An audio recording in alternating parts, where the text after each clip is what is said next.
The ministers presented to us the situation with the country, what is the economic situation, and what it is that the government needs to achieve in terms of the deficit that we have.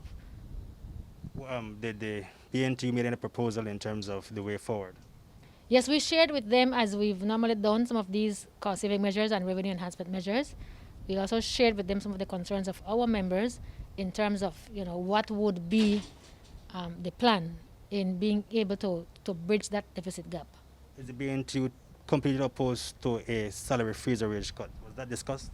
Well, we did not have a discussion in terms of whether there's going to be a salary cut definitively, but we discussed what are the areas and what are the things that needs to be done to ensure that we can bridge that gap.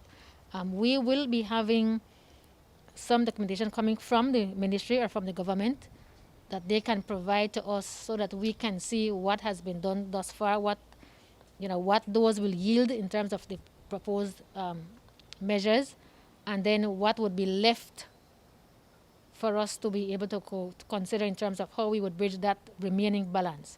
And then when that time comes, then we are going to be discussing what other measures need to be put in place. Is the COVID-19 pandemic, can the government really enhance revenue collection during this time? Well, there are things that we believe that as a government internally they can do to assist in that area. We know that a lot of our people have not been employed, and so they're not contributing.